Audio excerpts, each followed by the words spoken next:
বন্ধুসকল নমস্কাৰ গ্ৰহণ কৰিব।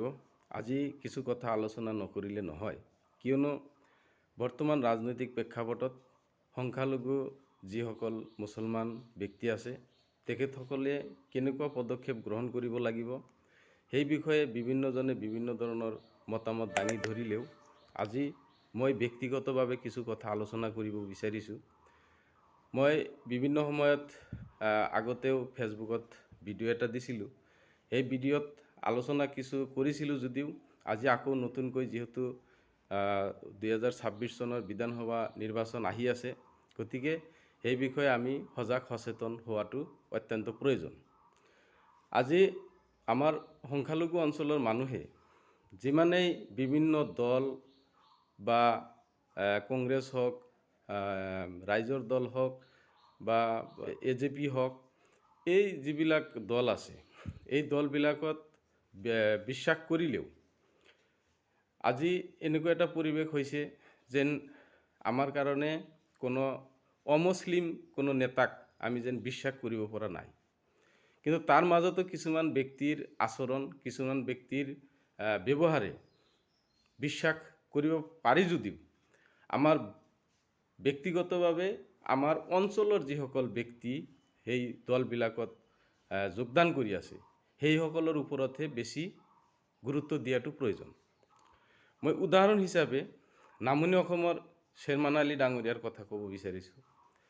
আমাৰ আলী আকবৰ মিয়া, যিসকল ব্যক্তি যিকোনো দলত থাকক কোনো টেনশ্যন নাই, তেখেতসকলে মাত মাতিব।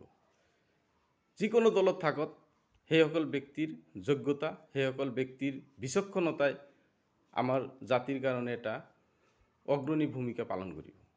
গতিকে মই সকলোকে অনুৰোধ কৰিছোঁ যে এতিয়াৰ পৰাই কেৱল এই নিৰ্বাচন বুলি নহয়, অনাগত দিনত সকলো নিৰ্বাচনত এনেকুৱা এটা মনোভাৱ সংখ্যালঘু অঞ্চলৰ জনগণে ল'ব লাগে, যি মনোভাৱৰ জৰিয়তে আমাৰ নিৰ্বাচন যাতে দলকেন্দ্ৰিক নহয়, ব্যক্তিকেন্দ্ৰিক যাতে নিৰ্বাচন হয়।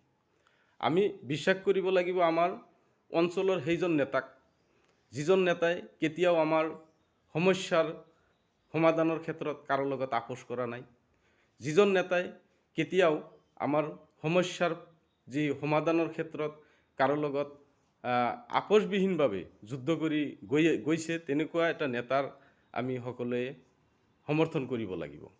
সেয়ে শ্বেৰমান আলী হ'ব পাৰে, সেয়ে আলী আকবৰ মিয়াও হ'ব পাৰে।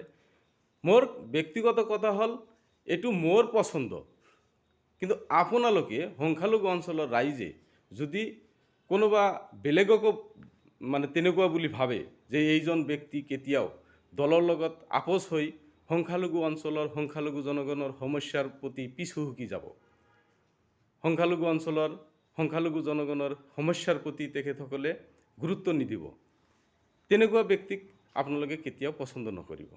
মোৰ অনুৰোধ থাকিল কেৱল শ্বেৰমান আলী বুলি নহয়, আলী আকবৰ মিয়া বুলি নহয়, আপোনালোকে সকলোৱে সকলৰ বিচক্ষণতা, আপোনালোকৰ সকলোৱে সকলৰ যি দূৰদৰ্শিতা সেইটো ইউজ কৰক, সেইটো ব্যৱহাৰ কৰক। ব্যৱহাৰ কৰি আপুনি যাক বুলি ভাবে তেখেতক ভোট দিয়াৰ চেষ্টা কৰক আৰু তেখেতক সমৰ্থন কৰাৰ চেষ্টা কৰক। মোৰ কথা মতে শ্বেৰমান আলী ভাল বুলি আপুনি নেভাবিব। মই কৈছোঁ যে শ্বেৰমান আলীক যদি ভাবে যে তেখেতে কেতিয়াও সংখ্যালঘু অঞ্চলৰ যি ৰাইজ আছে তেখেতসকলৰ কাৰণে মুক্ত কণ্ঠে মাত মাতিব, তেতিয়াহ'লে তেখেতক দিয়ক। আপুনি যদি বেলেগক ভাবে তেতিয়াহ'লে তেখেতক, কিন্তু দলীয়ভাৱে যাতে কাকো নাভাবে যে এইজন কংগ্ৰেছৰ পৰা আহিছে গতিকে তেখেতক ভোট দিব লাগে, এইজন ৰাইজৰ দলৰ পৰা আহিছে গতিকে তেখেতক ভোট দিব লাগে। এইটো মোৰ ব্যক্তিগত অনুভৱ। মোৰ ব্যক্তিগত অনুভৱখিনি আজি মই সংখ্যালঘু ৰাইজৰ কাৰণে প্ৰকাশ কৰিলোঁ। আৰু মোৰ ব্যক্তিগতভাৱে মই সংখ্যালঘু অঞ্চলৰ শ্বেৰমান আলী ডাঙৰীয়াক মই এজন সংখ্যালঘু দৰদী বুলি মই অনুভৱ কৰোঁ। মোৰ ব্যক্তিগত যি সমৰ্থন, সেই সমৰ্থনটো মই সম্পূৰ্ণৰূপে শ্বেৰমান আলী ডাঙৰীয়া আৰু আলী আকবৰ মিয়াক মই সমৰ্থন কৰিলোঁ। আৰু আপোনালোকে যোনে যাক সমৰ্থন কৰে সেই ব্যক্তিক সমৰ্থন কৰক, কোনো দলক সমৰ্থন নকৰাকৈ আপোনালোকে অহা 2026 চনৰ যি ভোটৰ নিৰ্বাচন আছে সেই নিৰ্বাচনত ভোট প্ৰদান কৰক। তেতিয়াহ'লে হয়তো আমাৰ এই সংখ্যালঘু অঞ্চলৰ যি জনগণ আছে তেখেতসকলৰ সমস্যা সমাধান হোৱাৰ সম্ভাৱনা আছে।